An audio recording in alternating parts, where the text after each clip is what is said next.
ప్రేమ కలిగిన వాడు కనుకనే ఆ పరిశుద్ధులుగా నువ్వు నేను ఉండాలని పరిశుద్ధత లేని మాట్లాడు తన యొక్క రక్తం చేత కడిగి పవిత్రపరిచి లేదా వెలపెట్టి కొనుక్కొని ఆయన కుమారులుగా కుమార్తెలుగా చేసుకున్నారు. కాబట్టి ఆ ప్రేమను క్రియల్లో చూపించినటువంటి ఏసే వైపు చూస్తుంది. ప్రభు ఈ ప్రేమ ఎటువంటి అద్భుతమైన ప్రేమనైనా ఒకవేళ వివేకంగా ప్రేమ చూపించకపోతే ఈరోజు మేమందరం ఇలా కూడుకునే వాళ్ళము కాదు.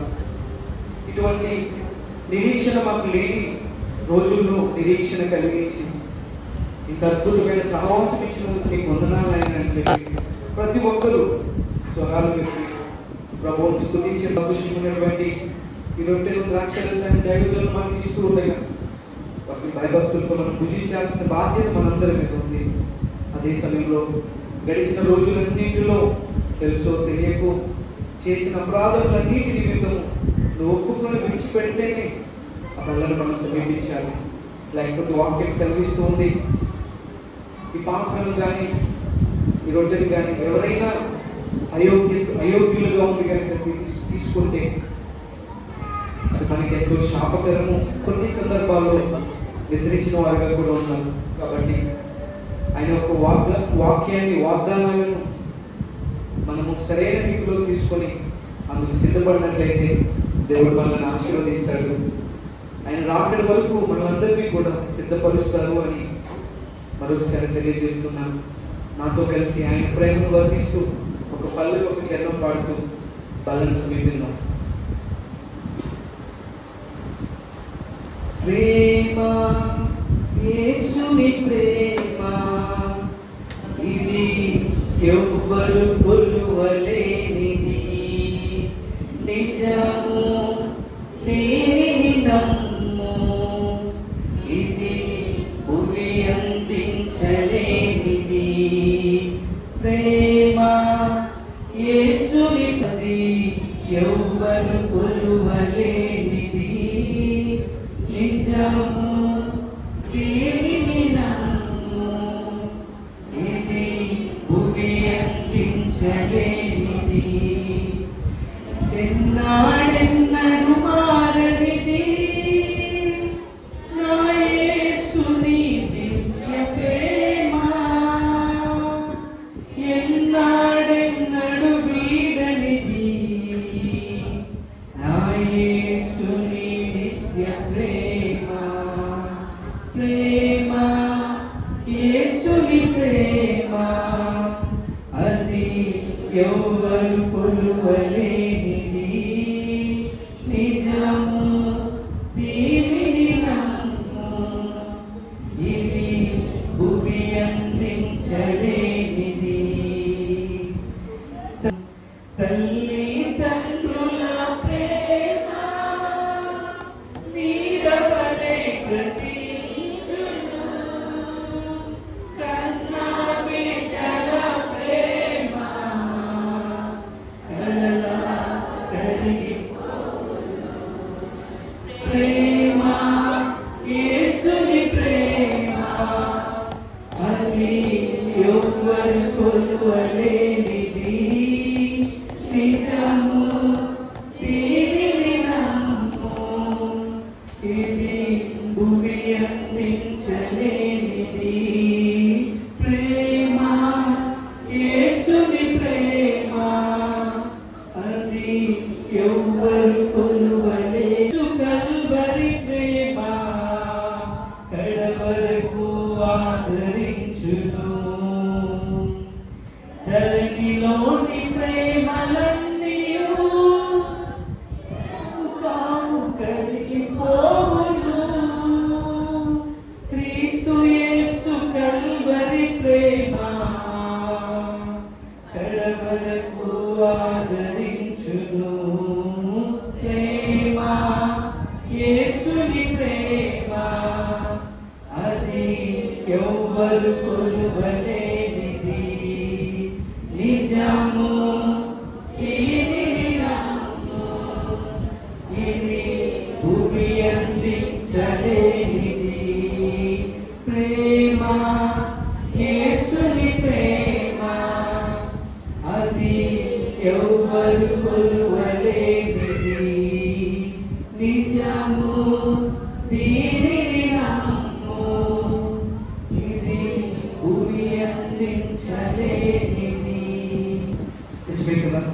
అటువంటి అద్భుతమైన ప్రేమ ఈ లోకంలో మన చుట్టూ ఉన్నటువంటి తల్లిదండ్రులు కానీ, బంధుమిత్రులు కానీ, కన్నవారు కానీ, కట్టుకున్న వారు కానీ, కడుపులో పుట్టిన వారు కానీ ఏ ఒక్కరు చూపించలేని అద్భుతమైన ప్రేమను ఆ తండ్రి నీ కోసం మన కోసం చూపించారు. కాబట్టి ఆ ప్రేమను మరొకసారి జ్ఞాపకం చేసుకుంటూ, ప్రభువా ఈ అద్భుతమైన ప్రేమను బట్టి నీకు వందనాలు నాయన. ఏ పాటు వాళ్ళనైనా మమ్మల్ని కనికరించావు, మమ్మల్ని క్షమించావు, నీ సన్నిధిలో మమ్మల్ని అందరినీ పరిశుద్ధ సమూహంగా చేర్చుకున్నావు, అందుని బట్టి నీకు వందనాలని చెప్పి మనస్ఫూర్తిగా చెప్పాము. ఒకవేళ నువ్వు చెప్పేటువంటి మనసు నీకు లేకపోతే మన కృతజ్ఞత లేని వారు అవుతాం. కాబట్టి కృతజ్ఞత కలిగి ఆయన చేసిన త్యాగాన్ని కృతజ్ఞతతో పాటు ఆయనకు స్తుతులు చెల్లించినట్లయితే ఆయన ఎంతగానో సంతోషిస్తారు. కాబట్టి ప్రతి ఒక్కరు స్తుతులు చెల్లిద్దాం. పరిశుద్ధిగా ప్రేమ కలిగిన తండ్రి యేసయ్యా, నిజమైన ఆయన ఈ లోకంలో ఎవ్వరు చూపించలేని ప్రేమను నువ్వు మా ఆయనలో చూపించావు. ఆ ప్రేమను క్రియల్లో చూపించడానికి ఈ లోకానికి దిగి వచ్చావు, మా కోసం మరణించావు, దెబ్బలు తిన్నావు, కిరీటం, ఇవన్నీ వాడు మమ్మల్ని క్షమిస్తున్నావని, మమ్మల్ని స్వీకరిస్తున్నావని, మాకు మారుగా నువ్వు బలయ్యావని ఈ ప్రేమను క్రియల్లో చూపించడానికి ఇవన్నీ చేస్తున్నావు. అందుని బట్టి నీకు స్తుతులు స్తోత్రాలు. ప్రభువు మాకు ఇచ్చినటువంటి రక్షణను చేతబట్టుకొని ఈ లోకంలో ఈ సత్య సువార్తను అనేక మందికి పంచిపెడుతూ బ్రతికి ఉన్నన్నాళ్ళు నీవు ఇచ్చినటువంటి రక్షణని కాపాడుకుంటూ తుది శ్వాస వరకు నిరాకరి వరకు నాయన మేమందరూ పరిశుద్ధులుగా ఉంచడానికి సహాయం చేస్తున్నందుకు నీకు వందనాలు. ప్రభువా, తెలుసో తెలియకు చేసిన ప్రతి తప్పిదములను, ప్రతి అపరాధములను క్షమిస్తమని ప్రార్థన చేస్తూ ఉన్నాం. అంత మాత్రమే కాదు, మేము విడిచిపెడుతున్నాం. నీ పవిత్రమైనటువంటి రక్తము చేత మమ్మల్ని అందరినీ కడిగి పవిత్రపరుస్తూ ఉన్నందుకు నీకు స్తుతులు స్తోత్రాలు. యేసయ్యా, ఈ సమయంలో మీ దైవజనులు నీ శరీరానికి రక్తానికి సాదృశ్యమైనటువంటి శరీరాన్ని, రొట్టెలు, ద్రాక్ష రసాన్ని నాయన ఆశీర్వదించి మాకు ఇస్తూ ఉండగా వాటిని మిగిలిన భాగంతో భుజించి తండ్రి మా క్రియల ద్వారా, మా చూపుల ద్వారా, మా యొక్క ప్రతి క్రియ ద్వారా కేవలం నేను మాత్రమే మహిమపరచడానికి, అటు విధంగా మేమందరం జీవించడానికి కృపను, కనికరాన్ని మా అందరికీ అనుగ్రహించున్నాను. చేసినటువంటి స్తుతులను, విన్నపములన్నిటినీ కూడా నజరేయుడైనటువంటి యేసుక్రీస్తు నామములో ప్రార్థన సమర్పిస్తూ ఉన్నాము తండ్రి. ఆమేన్. నా శరీరమని ప్రభువు వారు సెలవిచ్చి ఉన్నారు. ఆయన శరీరములకు సాదృశ్యము ఉన్నటువంటి రొట్టెను బట్టి మరొకసారి ప్రభు కృతజ్ఞతాస్తుతులు చెల్లిద్దాం. పరిశుద్ధుడైన మా తండ్రి నీకు వందనాలు, స్తోత్రాలు తండ్రి. ఈ రొట్టెలో నలగొట్టబడి మాంసం ముద్దగా మార్చబడిన క్రీస్తు నామములో మమ్మలను ఈ పాత్రను కూడా మీకు అప్పగిస్తున్నాను తండ్రి. ఆమె చెప్తాం అందరం కలిసి. కొత్త నిబంధన దీనిలో తాగినప్పుడల్లా నన్ను జ్ఞాపకం చేసుకుని ప్రభు సెలవిచ్చి ఉన్నారు. ఆయన శరీరమును జ్ఞాపకం చేసుకున్న అందరము కూడా ఆయన మా తండ్రి నీకు వందనాలు, స్తోత్రాలు ప్రభు. మీ శరీరమును జ్ఞాపకం చేసుకుని కృపణించారు, మీకు వందనాలు. మీ రక్తమునకు సాదృశ్యాన్ని పాత్రను కూడా జ్ఞాపకం చేసుకుని దీవించండి. జ్ఞాపకం చేసుకుని మేమందరము ప్రభు నీ మరణ పునరుద్ధానములకు సాక్షులమని, దేవా నీ మరణ పునరుద్ధానములలో పాలివారమని, నీ కొరకు నమ్మకముగా జీవించే భాగ్యం మాకు అందరికి అనుగ్రహించి మీదే మహిమ పొందమని మా కొరకు కలువరిలో రక్తము కాచిన క్రీస్తు నామములో మమ్మలను ఈ పాత్రను కూడా మీకు అప్పగిస్తున్నాను తండ్రి.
ఈ మహిమార్థంగా జరిగించుకున్నాను నీకు వందనాలు. యొక్క రక్తాన్ని శరీరాన్ని తన పాలపక్షి నీ గొప్ప ధన్యతను దయచేసిన దాని నుంచి నీకు వందనాలు.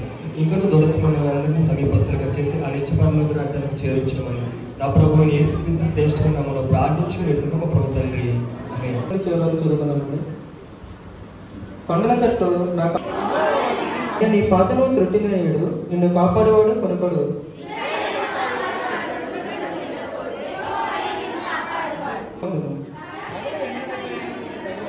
రాకుండా యెహోవా నిన్ను కాపాడును, ఆయన నీ ప్రాణములు కాపాడును. మమ్మల్ని మిక్కిలిగా ప్రేమించిన మా ప్రియ పరలోకమందు మా తండ్రి, నీ దయగల నామానికి వందనాలు, స్తుతులు, స్తోత్రాలు ప్రభా. అయా ప్రభా, నీ పునరుద్ధరణ ప్రభా, నీ పాదపీఠం దగ్గర ప్రభా మమ్మల్ని అందరినీ కూడా నిన్ను ఆరాధించుకోవడానికి, నీకు గణపరచడానికి ఇచ్చిన తరుణాన్ని బట్టి, ఈ అవకాశాన్ని బట్టి నీకు వందనాలు, స్తుతులు, స్తోత్రాలు తెలియజేసుకుంటున్నాం తండ్రి. అయా ప్రభా, ఇదిగోనైనా ఆరాధన అంతా కూడా నీ మహిమగా జరిగించుకున్నాను ఆయన. అలాగే ప్రభా, ఈ యొక్క పరిశుద్ధ గ్రంథాల్లో ప్రభా నాయన కీర్తన గ్రంథం 121వ అధ్యాయం నుండి ప్రభా కొన్ని మాటలు ఉత్తర పక్షిత్రాలుగా చదువుకున్న బిడ్డలను బట్టి దీవించండి, ఆశీర్వదించండి ప్రభా. వారి కుటుంబాన్ని దీవించండి, మెండైన దీవులతో నింపండి ప్రభా. వందనాలు, స్తోత్రాలు ప్రభా. దావీదు అంటున్నాడు కదా, కొండల తట్టు నేను కన్నులెత్తుతున్నాను, సహాయం నాకు ఎక్కడ దొరుకుతుందని చెప్పి వాగ్దానం చేసిన దేవ, వందనాలు, స్తోత్రాలు. దేవా, యెహోవా వలనే ఈ సహాయం దొరుకునని మేము చదివి ఉన్నాం ప్రభా. అయ్యాది ప్రభా, ఇదిగోనైనా ఎండలు విండుగా కురుస్తున్నాం, ఇక మరి కాస్తున్నప్పటికీ ప్రభా, అయా ప్రభా నాయన ఇదిగోనాయన రాత్రి పగల యొక్క ప్రభా ఎండ దెబ్బైనను, రాత్రి వేళలో ఎండిన దెబ్బైన తగలకోకుండా, ఏ అపాయం నీకు రాకుండా నాయన ఇశ్రాయేలు కాపాడుకులు నిద్రపోడని వాగ్దానం చేసిన దేవ, వందనాలు, స్తోత్రాలు. అయా ప్రభా, కూడి వచ్చిన అందరూ దీవించండి, ఆశీర్వదించండి దేవా. అయ్యా ప్రభు, ఎవరైతే ఏ సమస్యలు ఉన్నారో, ఏ ఇబ్బందుల్లో ఉన్నారో ప్రభు, ఏ శోధనలో ఉన్నారో, ఏ ఇరుకుల్లో ఉన్నారో ప్రభు, ప్రతి బిడ్డలు ప్రభు, ప్రతి కుటుంబాన్ని జ్ఞాపకం చేస్తానండి దేవా. అయ్యా ప్రభు, ఏ అవసరతలు నీ అక్కలను తీర్చేవాడు అయ్యా నీకు విశ్వాసముగా ప్రభు, నీకు బలహీనులుగా ఉన్న మమ్మల్ని అయ్యా నీవు ఆయుక్తపరచమని, అయ్యా దీవించమని, ఆశీర్వదించమని నాయన. అయ్యా ప్రభు నాయన ఎవరైతే బలహీనులుగా ఉన్నారో ప్రభు, బలపరచండి దేవా. అలాగే నాయన బాగురాగాన్ని ప్రభు జ్ఞాపకం చేసుకుంటున్నాం తండ్రి.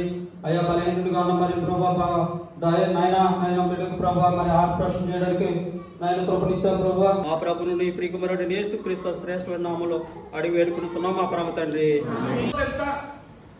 ఇది మాట్లాడే సమయానికి మోసే వయసు ఎంత అంటే 80 సంవత్సరాలండి. 80 సంవత్సరాలు. 40 సంవత్సరాలు ఐగుప్తు దేశంలో ఉన్నటువంటి రాజకుమార్తెగా జీవించాడు. 40 సంవత్సరాలు రాజకుమారుడిగా జీవించాడండి. రాజకుమారుడిగా సకల విద్యను నేర్చుకున్నాడు. రాజకుమారుడిగా టీవీగా జీవించాడు. దేవుని వాక్యంలో హెబ్రీయులకు రాసినటువంటి పత్రిక 11వ అధ్యాయంలో మనం చదువుకున్నప్పుడు అతడు అన్ని విషయములలో ప్రవీణుడు అని ఉంటాడు. మాట ఎందును కార్యములు నెరవేర్చడం కూడా నేర్పరి అయిన వాడు. ఎవరు అంటే మోషే. చాలా మంది అంటారు మోషే నత్తువాణి కదా అన్నాడు కదా ప్రభు అంటారు. కానీ మోషే ఎటువంటి తెలుసా, మాట నేర్పరిగలిగిన వాడంట. మాట ఎగలిగిన వాడంట, నేర్పరిగలిగిన అంటే మాట్లాడడం ఎలాగో చాలా తెలిసిన వాడు అన్నమాట. అంతే. ఎంత జ్ఞానం కలిగిన వాడు, ఎంత జ్ఞానం కలిగిన ఆలోచన చేయండి. చూస్తారా మాట దేవుని వాక్య భాగంలో జ్ఞాపకం చేసుకున్నప్పుడు హెబ్రీయులకు రాసిన పత్రిక. ప్రియమైన దేవుని పిల్ల, దేవుని వాక్య భాగంలో మనం జ్ఞాపకం చేసుకున్నప్పుడు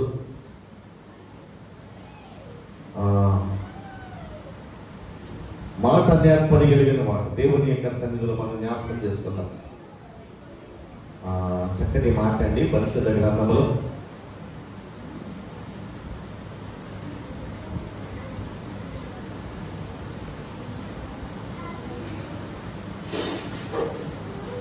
మోసే గురించి పరిశుద్ధాత్మ దేవుడు రాయించినప్పుడు మోసే ఎటువంటి వాడు అన్నది పరిశుద్ధాత్మ దేవుడు జ్ఞాపకం చేస్తూ ఆ మాటను జ్ఞాపకం చేస్తాడు. మోసే ఎటువంటి వాడు అంటే అపోస్తుల కార్యగ్రంథం రండి 7వ అధ్యాయం. అపోస్తుల కార్యగ్రంథము 7వ అధ్యాయం 22వ వచనం. మోసే ఐగుప్తుల సకల విద్యలను అభ్యసించి మాటల యందును కార్యములు యందును ఎటువంటి వారంటే ఆయన తీసుకున్నారంటే అందరూ ఇంకా తిరిగేస్తున్నారు. అపోస్తలుల కార్యగ్రంథము 7వ అధ్యాయము 22వ వచనం. అమ్మా దొరికిందా మీకు? చెప్పండి కొట్టు. మోషే ఐగుప్తీయులకు సకల విద్యలను అభ్యసించిన వాడు. రెండవది కార్యముల యందును మాటల యందును ప్రవీణుడై ఉండాడు. నచ్చివాడు కాదండి మోషే. దేవుడి దగ్గర మాట్లాడినప్పుడు అన్నాడు, ప్రభువా నాకు అంత మాటలు రావయ్యా అన్నాడు అంతే. కానీ ఆయన మాటల యందు కూడా ఎటువంటి వాడంట? ప్రవీణుడు. ప్రవీణుడు ప్రవీణుడు అంటే అర్థమైంది మీకు? అంటే అతని ముందు ఎవరో మాట్లాడడానికి సరిపోనటువంటి వాడండి, సరిపోనటువంటి అంత గొప్పవాడే కూడా. మోసే దేవుడి దగ్గర వచ్చేటప్పటికి ఎంత తగ్గించుకున్నాడు అంత తగ్గించుకున్నాడు. అందుకే దేవుడు ఇష్టడు అయ్యాడు. మోసే ఎందుకు దేవుడికి ఇష్టడు అయ్యాడు అంటే అంతగా తగ్గించుకున్నాడు దేవుడి సందర్భం.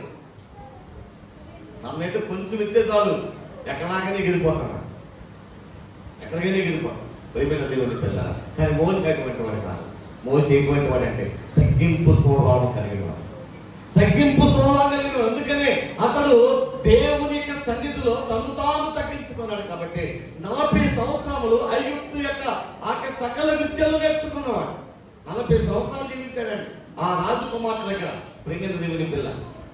40 సంవత్సరాల చివరి భాగంలో ఒక ఐగుప్తుని చంపినందువల్ల మోషేని ఆ ఐగుప్తులో చంపేస్తాడేమో మోషే ఆ దేశంలో పారిపోయాడు. ఎక్కడికి వచ్చాడు? మిద్యాను అరణ్యంలోకి వచ్చాడు. అరణ్యంలో మిద్యాను అరణ్యంలో 40 సంవత్సరాల వయసు నుండి 80 సంవత్సరాల వయసు వరకు కూడా ఆ అరణ్యంలోనే తిరుగుతూనే ఉన్నాడు. అరణ్యంలో తిరుగుతూ ఉన్నాడు.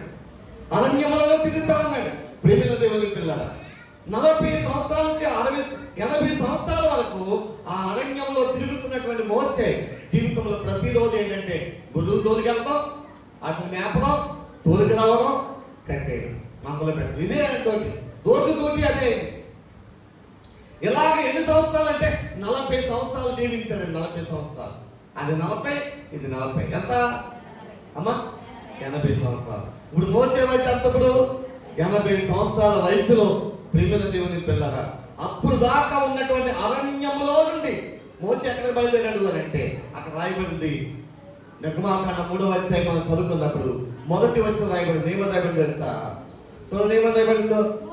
మోసే మిద్యాను యాజకుడైన యిత్రో అను తన మామ మందను మేపుచు ఆ మందను అరణ్యము అవతలకి, అరణ్యము అవతలకి, అప్పుడు దాకా అరణ్యంలోనే జీవించారు. ప్రేమైన దేవుడు ఎందుకు నీ మాట జ్ఞాపకం చేస్తుందంటే మనము అరణ్యము అనే మాటకు అర్థం ఏమిటంటే లోకము అని వస్తుందండి. ప్రేమైన దేవుని పిల్ల, లోకంలో ఉన్నంతకాలం ఏమి ఉండదండి. లోకంలో ఉన్నంతకాలం రొటీన్ ఏంటంటే లెగడం, పని చేసుకోవడం, చెప్పండి, తినడం, పడుకోవడం, మళ్ళీ లెగడం, ఇదే ఉంటుంది. రొటేషన్ ఇది తిరిగే విధానం అంతే. దేవుడి కొరకు మనం ఏం చేసేదే ఉండదండి. దేవుడు మనం ఉంచిన దాని కొరకు కూడా మనం ఏమీ చేయలేము. కానీ మోసే జీవితంలో 80 సంవత్సరాలు ప్రియమైన దేవుని పిల్లల 40 సంవత్సరాలు ఐగుప్తులో నేర్చుకోవాల్సిన సకల విద్య నేర్చుకున్నాడు. నేర్చుకున్న విద్య అతని జీవితంలో ఏది ఉపయోగపడలేదు. మాటలు కానివ్వండి, ప్రావీణ్యత కానివ్వండి, లేకపోతే విద్యలు కానివ్వండి, బాణాలు వేయడం కానివ్వండి, యుద్ధం చేయడం కానీ ఏమీ కూడా మోసే జీవితానికి ఉపయోగపడలేదండి. 80 సంవత్సరాలు అయిపోయింది. ఈ 40 సంవత్సరాలు అతని జీవితం రొటీన్ ఏంటంటే పొద్దుటే లేకడం, రోజులు తోలికెళ్ళడం, అరణ్యంలో మేపడం, మళ్ళీ సాయంత్రానికే తోలుకొచ్చి మందులో కట్టడం, ఇంతే. ఇలాగ 40 సంవత్సరాలు అయిపోయింది. 40 సంవత్సరాలు అయిపోయిన తర్వాత ఒక రోజు మోసే చేసిన పని ఏంటో తెలుసా? అక్కడ రాయబడిన మాట ఏం తెలుసా? మోసే అరణ్యము అవతలకి ఏం చేశాడంట? చూడండి, అరణ్యము అవతలకి గొర్రెల మనం ఏం చేశాడంట? తోలికెళ్ళి వెళ్ళాడు. అవతలకి వెళ్ళాడు. అంటే అప్పుడు దాకా లోకంలో ఉన్నటువంటి మోసే ఇప్పుడు ఎప్పుడైతే వెళ్ళాడు అంటే అవతలకి వెళ్ళాడు. అవతల ఎవరు ఉన్నారు అంటే ప్రభువు యొక్క సన్నిధి ఉంది. చూడండి, అక్కడ రాయబడిన మాట మనం చూసినట్లయితే ఏమని రాయబడింది? దేవుని పర్వతమైన హోరేబునకు వచ్చారు. అవతల ఏముంది? అవతల ఏముందమ్మా? చెప్పండి, అందరూ చెప్పండి. ఏముంది అవతల? దేవుని పర్వతము. అంటే దేవుని యొక్క సన్నిధి ఉంది. అవతల ఏముంది? దేవుని యొక్క సన్నిధి. ప్రియమైన దేవుని పిల్ల, దేవుని వాక్య భాగంలో మనం జ్ఞాపకం చేసుకున్నప్పుడు అక్కడ రాయబడిన మాట మనం చూసినట్లయితే అక్కడ దేవుని పర్వతానికి వచ్చాడు. ప్రియమైన దేవుని ఎంతకు వచ్చాడు? ఒక విధంగా చెప్పుకోవాలంటే మోషే అప్పుడు దాకా అరణ్యంలో ఉన్నటువంటి ఆ జీవితాన్ని కట్టిపెట్టి ఒక రోజు ఏం చేశాడంటే అరణ్యము దాటి ప్రియమైన దేవుని పిల్లల అరణ్యము దాటి దేవుని ఉన్నటువంటి స్థలానికి వెళ్ళాడు. ఎప్పుడైతే దేవుడు ఉండే స్థలానికి వెళ్ళాడో ప్రియమైన దేవుని పిల్లల దేవుని యొక్క దర్శనాన్ని చూడగలిగాడు. దేవునికి మహిమ కలుగును గాక. నా మాట మీకు అర్థమైంది అనుకుంటున్నా. ఎందుకనంటే లోకాన్ని మనం విడిచి లోకములో ఉన్న వాటిని విడిచిపెట్టి, అందుకని అంటే లోకములో ఉన్నంతయు శరీరాశయు నేత్రాశయు జీవోత్తమం తండ్రి వల్ల కలిగిన వీడు కావు. కాబట్టి వీటిని విడిచిపెట్టాలి. ఎప్పుడైతే నువ్వు వీటిని దాటుకొని వీటిని విడిచిపెట్టి ప్రియమైన దేవుని పిల్లలు విడిచిపెట్టి అవతలకి వెళ్తావో అవతల ఎవరుంటారు అంటే ప్రభువు యొక్క సన్నిధి ఉంటారు. దేవునికి మహిమ కలుగును గాక. ప్రియమైన దేవుని పిల్లల మీరు కూడా ఆదివారం వచ్చి కొంచెం ఏదో పాట పాడి కొంచెం ఏదో రొట్టె దాక్షాలు తీసుకుని వెళ్ళిపోతే ఏముందండి? ప్రభువుకి దగ్గరగా వెళ్ళాలి. ప్రభువుకి దగ్గరగా జీవించాలి. ప్రభువుకి దగ్గరగా వెళ్ళాలంటే ఖచ్చితంగా ప్రార్థన అనుభవం మనకు కావాలి. ప్రార్థన అనుభవం కాదు. దేవుని మందిరంని ఆసక్తితో ప్రభు పాదాల చెంతగా మనం వస్తే అది ఆశీర్వాదకరంగా ఉంటాయి. చాలా మంది ఆరాధన చేయడం వస్తున్నారు. చాలా బాధగా కనిపిస్తుంది. ఒక పాట కూడా పాడరు, ప్రభువుని స్తుతించరండి. ఏదో వస్తారు, మాకెవరా ఆయనకున్నంటారు, ఎవరా అని ఆయన్ని డిమాండ్ చేసి మాట్లాడే వాళ్ళు ఉంటారు. అసలు రావడమే తప్పు, లేట్గా రావడం. ఎప్పుడు రావాలి? మొదటి ప్రార్థనకే రావాలి. చివరి ఆశీర్వాదం అయ్యే వాళ్ళు కదలకూడదండి. అది క్రమం. ఏదైనా ఉందనుకోండి ముందే చూసుకుని రావాలి ప్రభు సన్నిధికి. వచ్చిన తర్వాత మళ్ళీ బట్టలు వేసాము, వర్షం వస్తుంది, ఎన్ని చేపలు ఎండబెట్టాను, ఎన్ని చేపలు ఎండబెట్టలేదు, ఏమి ఎండబెడుతున్నారు ఇప్పుడు?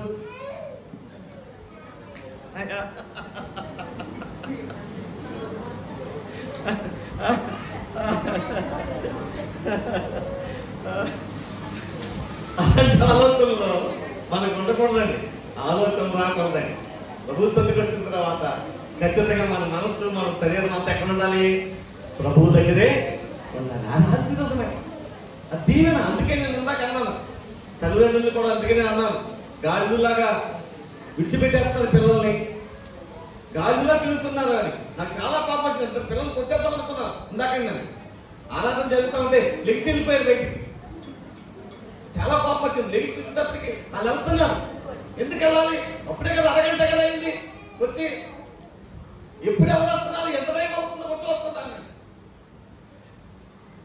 ఎందుకు వెళ్ళాలి? గాలిలాగా ఎందుకు తిరగాలి అని అనిపిస్తుంది నాకు.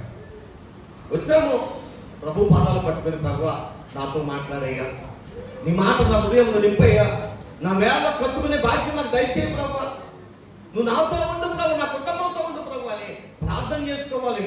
కరెక్ట్గా ప్రభుని స్తుతించాలి. ఆయన శరీరంలో రక్తంలో పాలువారం అవ్వాలి. ఆయన వాక్యాన్ని హృదయంలో దాచుకోవాలి.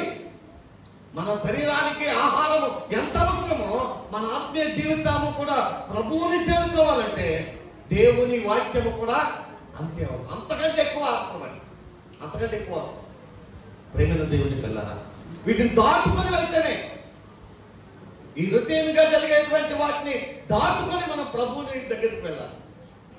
ప్రభువు దగ్గరికి వెళ్ళాలి. ప్రభు అందు సంధానాలకు వెళ్ళిపోవాలి. ప్రేమైన దేవుని పిల్లరా, ఇక్కడ మోసే అంతవరకు ఆ రొటీన్ గానే జీవించాడు, అక్కడే జీవించాడు. కానీ ఒక రోజున ఆయన చేసిన పని ఏమిటంటే అది దాన్ని దాటుకుని అవతలకి వెళ్ళాడు. అవతల ఏముందంటే దేవుని ఏముందట అమ్మా, ఏముంది అక్కడ? ఏమని రాయబడింది అక్కడ? చక్కగా చూడండి, ఏమని రాయబడింది? దేవుని పర్వతమైన వచ్చాడు. ఆ పర్వతం ఎవరిదంట? దేవుడు ఉండే స్థలం అండి. దేవుడు ఉండే స్థలం. ప్రేమైన దేవుని పిల్లరా, దేవుడు ఉండే స్థలానికి వచ్చాడు. దేవుని యొక్క దర్శనాన్ని చూడగలిగాడు. దేవునికి మహిమ కలగలిగాక. దేవుడు ఉండే స్థలంలోనికి మనం వెళ్తే దేవుని దర్శనాన్ని మనం చూస్తాం. ప్రేమైన దేవుని పిల్లరా, దేవుని దర్శనాన్ని మనం చూస్తే మన జీవితమే మారిపోతుంది, మన బ్రతికే మారిపోతుంది.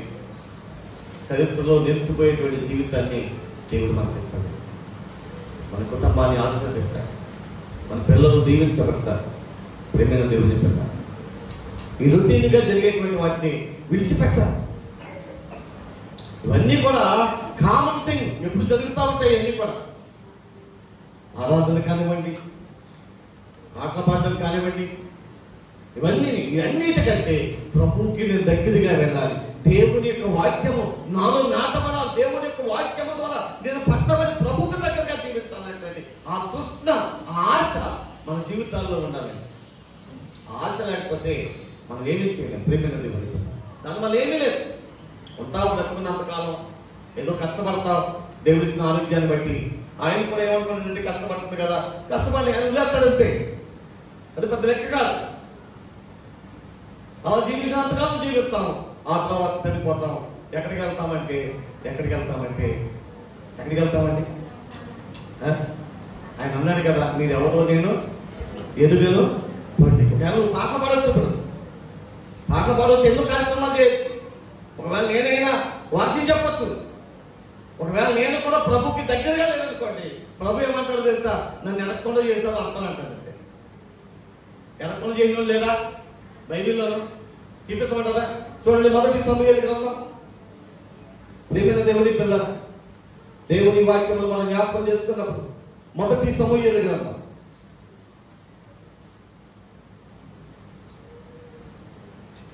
2వ అధ్యాయం 12వ వచనం. అందరు తీసుకోండి, అందరు తీసుకోండి, చక్కగా చదవండి. బైబిల్ అందరూ తీసుకొని చూడండి దేవుని మాట ఏం జరుగుతుందో చూడండి. 2వ సమూయేలు 1 సమూయేలు గ్రంథం 2వ అధ్యాయం 12వ వచనం. నేను చదువుతాను చూడండి. ఏలీ కుమారులు యెహోవాను ఎరగని వారై మిక్కిలి దుర్మార్గులై ఉండేది. ప్రియమైన దేవుని పిల్ల, చూడండి ఏమని జ్ఞాపకం చేయాలంటే, అక్కడ మనం జ్ఞాపకం చేసుకున్నప్పుడు ప్రియమైన దేవుని పిల్లల, ఇక్కడ మనం జ్ఞాపకం చేసుకున్నప్పుడు 12వ వచనం అంటాడు కదా, ఏలీ కుమారులు యెహోవాను ఎరగని వారై మిక్కిలి దుర్మార్గులై. ఎందుకు ఈ మాట మీకు జ్ఞాపకం అందించాలంటే, అసలు ఏలీ కుమారులు ఎవరు అని మనం జ్ఞాపకం చేసుకున్నప్పుడు ఏలీ కుమారులు ఎవరన్నది ఇక్కడ మనం జ్ఞాపకం చేసుకోవచ్చు. దేవుని యొక్క సన్నిధిలో జ్ఞాపకం చేసినట్లయితే ఈ ఏలీ కుమారుల గురించి అక్కడ మనం జ్ఞాపకం చేసుకున్నప్పుడు ఏలీ కుమారులు ఎవరు అంటే యెహోవాకు పరిచారకులు అని దేవుని వాక్యంలో చక్కటి మాట దేవుని వాక్యంలో మనకు జ్ఞాపకం చేయబడుతుంది.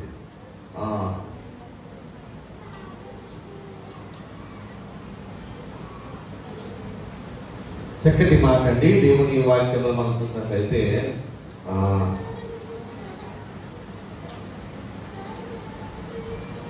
వీరు ఎవరు అని మనం చూసినప్పుడు అక్కడ మనం జ్ఞాపకం చేసుకున్నప్పుడు ఏలీ కుమారులు యెహోవాకు పరిచర్య చేయించు ఉండేది అనే మాట దేవుని వాక్యంలో మనకు జ్ఞాపకం చేయబడుతున్నది.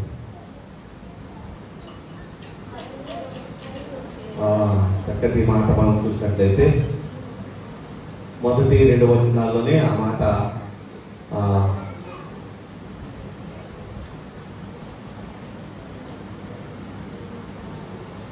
చక్కటి మాట అండి. పరిశుద్ధ గ్రంథంలో మనం చూసినప్పుడు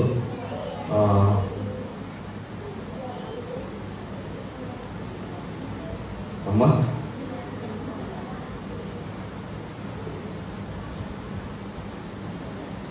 మూడవ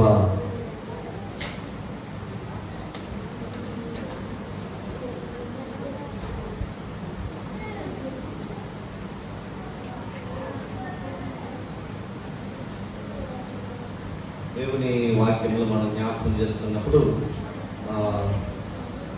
ఏలీ కుమారుల గురించి పరిశుద్ధాత్మ దేవుడు రాయించిన మాట్లాడుతున్నట్లయితే వాళ్ళు ఇక్కడ మనం 12వ వచనంలో జ్ఞాపకం చేయమని మాట ఏంటంటే, ఏలీ కుమారులు యెహోవాను ఎరగని వారై మిక్కిలి దుర్మార్గులైనది. 13వ వచనం, జనుల విషయమై యాజకులు చేయవలసిన పని ఏమనగా ఎవరైనా బలి పశువును వధించిన మీదట మాంసం ఉడుకుచుండగా యాజకుడు వారి మండలో 3 మండగల కొక్కిని తీసుకుని వచ్చి పురుషులో కానీ తప్పెల్లో కానీ గోనలో కానీ గుడ్డలో కానీ అది గుచ్చినప్పుడు ఆ కొక్కి చేత బయటకు వచ్చినంత యాజకుడు తన కొరకు తీసుకున్నాను. శిలోహు వచ్చి ఇశ్రాయేలులందరికీ వీడు ఇలాగను చేయించు వచ్చేది. ఇది కాక వాళ్ళు కొవ్వును దహింప మునిపే యాజకుల పని వాళ్ళు వచ్చి బలి పశువును వధించు వాళ్ళతో యాజకుడికి మాంసమేమో ఉడకబెట్టిన మాంసం ఏదో తీసుకొని పచ్చి మాంసం కావాలని చెప్పారు. తక్షణమే వాళ్ళు కొవ్వును దహించిన తర్వాత జ్ఞాపకం చేసినప్పుడు అందువల్ల జనులు యెహోవాకు నైవేద్యం చేయలేదు అసహ్యపడ్డదు ఆ యవనులు కారణమైనది కనుక వారి పాపము యెహోవా సన్నిధిని బహుగా మాయము అని జరిగిన జ్ఞాపకం చేస్తారు. దేవుని యొక్క సన్నిధిలో మనం జ్ఞాపకం చేసుకున్నప్పుడు ఈ ఇద్దరు ఎవరంటే యెహోవాకు యాజకులుగా మనకు ఈ స్థలంలో కనబడుతున్నారు. దేవుని యొక్క సన్నిధిలో చూసినట్లయితే ఈ ఏలి యొక్క కుమారులు ఎవరు అంటే కృష్ణే ఇనవాసు అనేటువంటి 2 కుమారులు ఉన్నారు. వాళ్ళిద్దరు కూడా ఎటువంటి వారంటే ఆ దేవుని యొక్క సన్నిధిలో యెహోవాను ఎరగకుండగానే వారు ఏం పని చేస్తారట?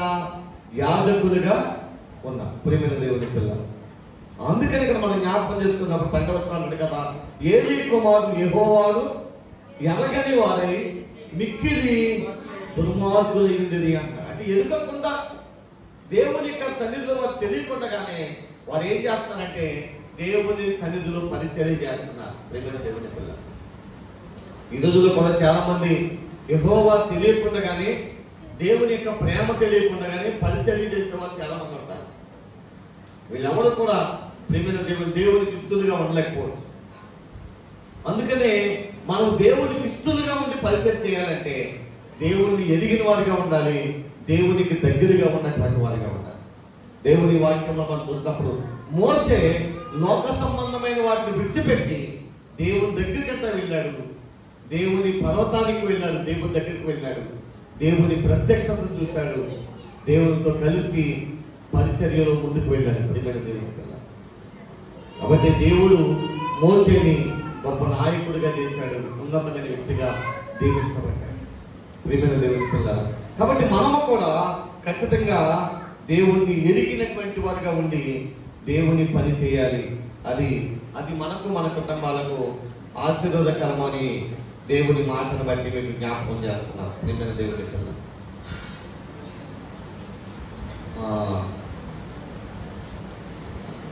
ఎందుకంటే వారు ఎదుగకుండగా దేవుడంటే తెలియకుండగా వాళ్ళు పరిచర్య చేసినట్లుగా పరిశుద్ధ గ్రంథము జ్ఞాపకం చేస్తుంది. ప్రేమైన దేవుని పిల్ల, కాబట్టి ఎదుగుకుండగా వారు యాజకత్వాన్ని చేశారు. కాబట్టి దేవుడంటే తెలియకుండగా వారు దేవుని పనిలో ఉన్నారు. కాబట్టి వారు ఏమాత్రం కూడా ఆశీర్వాదకరమైన వారిగా ఉండలేకపోయారు. కాబట్టి మనము కూడా అటువంటి వారిగా ఉండడానికి వీల్లేదండి. దేవుని ఎదిగిన వారిగా ఉండాలి, దేవుని యొక్క మాటను ఎదిగిన వారిగా ఉండాలి. దేవుని ఎదిగి ఆయన పని మనము చేస్తే అది మనకు ఆశీర్వాదాన్ని దీవెనలను తీసుకుని వస్తాం. మోసే ఎదిగిన వారిగా ఉన్నాడు కాబట్టి దేవుని యొక్క సన్నిధిలో గొప్ప ఆశీర్వాదాన్ని పొందుకున్నాడు. కానీ ఏలీ కుమారులు యెహోవాను ఎదగకుండగా పరిచర్య చేశారు. కాబట్టి వాళ్ళు ఏమాత్రం ఆశీర్వాదాన్ని పొందుకోలేదు. ఏమైనా దేవుడు, కాబట్టి మన జీవితాల్లో కూడా దేవుడు తెలియకుండగా ఆ పనిలో మనం వెళ్ళడం ఏమాత్రం మంచిది కాదు. అందుకనే మోసే గురించి మనం జ్ఞాపకం చేసుకున్నప్పుడు మోసే వాటన్నిటిని విడిచిపెట్టాడు. అవతల దేవుని మందిరానికి దగ్గరికి వెళ్ళాడు, దేవుని ఎరిగాడు, దేవుని ప్రత్యక్షత చూశాడు, దేవుని సేవలో ముందుకెళ్ళాడు. దేవుడు మోసేని ఉన్నతముగా ఆశీర్వదించాడు. ఎంతగా ఆశీర్వదించాడంటే నా ఇల్లంతటిలో నమ్మకమైన వాడు అన్నాడు. నా ఇల్లంతటిలో ప్రేమైన దేవుని ఎనక పరిచర్య చేసినటువంటి ఏలీ యొక్క కుమారులు ప్రేమైన దేవుని పిల్లల లెక్కల్లో ఉన్నారు అంటే లెక్కల్లో లేదండి. ఎనకకుండా చేశాడు వాళ్ళ పరిచర్య. అంటే దేవుడు తెలియకుండా పరిచర్య చేశారు. ప్రేమైన దేవుని పిల్లల ఎనకకుండా మనం పరిచర్య చేయకూడదు, ఎదిగి పరిచర్య చేయాలి. ఎదిగి పరిచర్య చేస్తే మోసే లాంటి ఆశీర్వాదాన్ని దేవుడు మన కుటుంబానికి ఇస్తాడు, మన జీవితానికి ఇస్తాడు, మన బిడ్డలను దీవిస్తాడండి. మోసే యొక్క కుమారులను దేవుడు ఉన్నతంగా ఆశీర్వదించాడండి. పరిశుద్ధమైన స్థలములో పరిశుద్ధులు ముట్టుకునేటువంటి ప్రధానమైనటువంటి భాగాల్ని ఎవరికి ఇచ్చాడు అని అంటే మోసే యొక్క కుమారులకి ఇచ్చాడు. మోసే కుమారులు వాటిని మోసే బాధ్యత ఇచ్చాడండి. దేవుని మందిరాన్ని మోసే బాధ్యత. ఎలగకుండా పరిచయం చేస్తే దానివల్ల ఏది దీవెన పొందుకోలేకపోయాడు. ప్రేమైన దేవుని పిల్ల, అందుకనే మనం ఎలా ఉండాలి అని అంటే ఈ లోక సంబంధమైన వాటిని విడిచిపెట్టి మనం దేవుని ఎదుర్కోవాలి అని అంటే, దేవుని పరిచర్యలో ఉండాలి అని అంటే మనం ఎక్కడికి వెళ్ళాలి అంటే దేవునికి దగ్గరగా వెళ్ళాలి. దగ్గరగా వెళ్ళాలి. మోసే మనం జ్ఞాపకం చేసుకున్నప్పుడు దేవుని దగ్గరగా వెళ్ళాడు. ఎప్పుడైతే దేవుని దగ్గరికి వెళ్ళాడో దేవుని ప్రత్యక్షత చూశాడు. దేవుని ప్రత్యక్షత చూసిన తర్వాత దేవుడు మోసేకి ఒక ఉన్నతమైన బాధ్యతనిచ్చాడు. ఆ బాధ్యత ద్వారా దేవుడు మోసేని అంతవరకు ఉన్న స్థితి కంటే ఎంతగా హెచ్చించాడంటే గొప్ప స్థితిని హెచ్చించాడు. మోసే జీవితంలో 120 సంవత్సరాలు బ్రతికాడండి. 40 సంవత్సరాలు ఐగుప్తు దేశంలో జీవించాడు. 40 సంవత్సరాలు నిత్యాలు అరణ్యంలో జీవించాడు. ప్రియమైన దేవుని పిల్లల, అక్కడికి 80 సంవత్సరాలు అయ్యాయి. ఉన్న 40 సంవత్సరాలు దేవుని పరిచర్యలో జీవించాడు. ఆ 40 సంవత్సరాల పరిచర్య ప్రియమైన దేవుని పిల్లల దేవుడు ఎంత తీసుకెళ్లాడు అంటే 4 గ్రంథాలు రాయడానికి తీసుకెళ్ళాడు. ఆదికాండము, నిర్గమాకాండము, లేవియాకాండము, సంఖ్యాకాండము, ద్వితీయోపదేశకాండం, 5 పుస్తకాలని దేవుడు మోసేతో రాయించాడండి. చరిత్ర రాయించాడండి. అంతగా ఇచ్చించాడు చూడండి.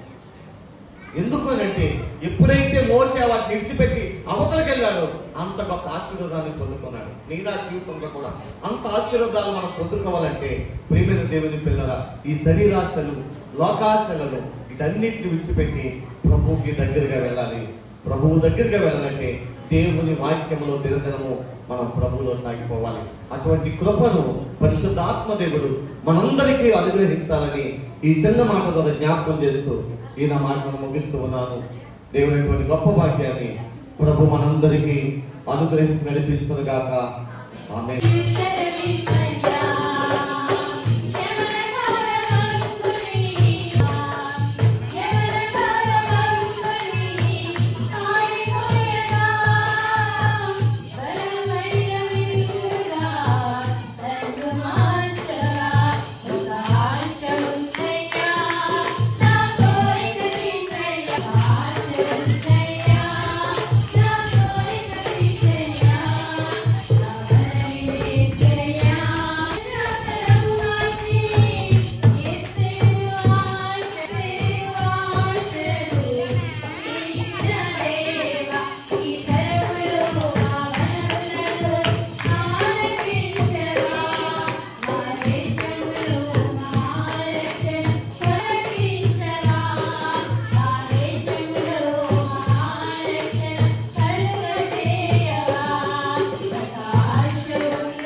యేసయ్య, సర్వశక్తిమంతుడా నీకే వందనములు, స్తోత్రములు తండ్రి. నాయన యేసయ్య, వారాంతం వరకు నాయన మీరు ఎక్కల చాటున భద్రపరిచినైనా ఇటు రీతిగా నేను స్తుతించి ఆరాధించి గణపతి ఎన్నిక లేనటువంటి వాడు నాయన యేసయ్య, గాలి ధూళి వంటి వారు నన్ను యేసయ్య, మా కోసం నాయన యేసయ్య నీ రక్తం ద్వారా నాయన మా పాప విమోచన కలిగించినందుకు వందనములు స్తోత్రములు తండ్రి నాయన యేసయ్య. ఇదిగోనైనా ఈరోజు జరిగిన కార్యక్రమాన్ని నాయన ఘనముగా నీ చిత్తానుసారంగా జరిపించుకున్నందుకు వందనములు స్తోత్రములు తండ్రి నాయన యేసయ్య. అలాగే నాయన జరగబోతున్నటువంటి కార్యక్రమంలోనైనా మీరే అధ్యక్షులుగా ఉండినైనా ప్రతి కార్యక్రమంలో కూడా నైనా మీరే జరిగించుకుని నాయన యేసయ్య. ఇదిగోనైనా మహాసభలోనైనా మే 1, 2, 3 తారీఖుల్లోనైనా మరి జరగాలనైనా తలంచి ఉన్నారు నాయన యేసయ్య. దైవదాసులు, సంఘ పెద్దలు, ఇదిగోనైనా సంఘ విశ్వాసులు, పరిచారకులు ప్రతి ఒక్కరూ కూడా నాయన ఆ కార్యక్రమాన్ని ఆయన జరిగించుకుని విజయవంతంగా జరిగేలా మీకు కృపను ధన్యతను ఇవ్వండి ఆయన యేసయ్య. నీకే వందనములు స్తోత్రములు తండ్రి నాయన యేసయ్య. ఇదిగోనైనా ఇక్కడికి వచ్చిన ఆయన ఇదిగోనైనా ఈ బిడ్డలైనా ఏ విషయం గురించి అయితే నాయన ప్రార్థిస్తూ ఉన్నారు నాయన ఆ ప్రార్థనకు ప్రతిఫలాన్ని దయచేయండి ఆయన యేసయ్య. అవునైనా ఈరోజు వాక్యం ద్వారా నాయన యేసయ్య ఒక మంచి విజ్ఞానాన్ని, ఆత్మీయ ఆహారాన్ని, జీవాహారాన్ని ఇచ్చినందుకు వందనములు స్తోత్రములు తండ్రి నాయన యేసయ్య. అవునైనా ఏలీ కుమారునైనా దేవుణ్ణి అనగానైనా నీవు ఎరుగకుండా ఉన్నారు నాయన యేసయ్య. భ్రష్టమైనటువంటి జీవితాన్ని గడిపి ఉన్నారు నాయన యేసయ్య. ఈ యొక్క ఆశీర్వాదాలు వారికి జీవితంలో లేకుండా నరకానికి పాత్రులయ్యారు నాయన యేసయ్య. అంత మాత్రం ఆయన అత్యధికంగా ఆయన హెచ్చించున్నారు నాయన యేసయ్య. నీకు వందనములు స్తోత్రములు నాయన యేసయ్య. అట్టి జీవితాన్ని మాకు దయచేయండి నాయన యేసయ్య. ఇంకా నాయన మాలో ఏదైనా పాపం ఉందేమో నాయన, చెడు ఉందేమో నాయన యేసయ్య, దుష్కరణ యేసయ్య. ఈ మార్గంలో నడిచేటటువంటి కృపను ధన్యతను మాకందరికీ ఇదిగోనైనా ప్రతి బిడ్డను దీవించండి, ఆశీర్వదించండి నాయన యేసయ్య. సంఘం చుట్టూ నాయన యేసయ్య నీ యొక్క కంచె ఉంచండి నాయన యేసయ్య. ఇదిగోనైనా ఏ బలహీనలైతే ఉన్నారు నాయన నీ యొక్క శక్తిని బలమును దయచేయండి నాయన యేసయ్య. ఆర్థిక సమస్యలతో బాధపడుతూ ఉన్నారు నాయన యేసయ్య, వాటి నుంచి తప్పించండి నాయన యేసయ్య. నీకు వందనములు స్తోత్రం నాయన యేసయ్య.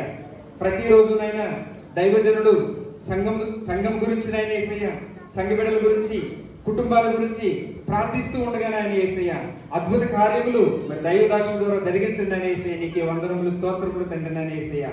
ఇవన్న మా పాపములు ఒప్పుకుని నాయన యేసయ్య నీ నామానికి దగ్గరగా ఉండేటట్టు కృపను దయచేయండి నాయన యేసయ్య. నీకే వందనములు స్తోత్రములు తండ్రి నాయన యేసయ్య. ప్రార్థనకు నాయన ప్రతిఫలాన్ని దయచేయండి నాయన యేసయ్య. నీకే వందనములు స్తోత్రములు తండ్రి నాయన యేసయ్య. ఇదిగోనైనా జరగబోయే కార్యక్రమం అంతటి కూడా నాయన నీకు మహిమార్థకరంగా జరిగించుకోమని మీ ప్రియ కుమారుడును మా రక్షకుడున్న యేసుక్రీస్తు యొక్క శక్తిగల నామములో అడిగి వేడుకొనుచున్నాం తండ్రి. ఆమేన్.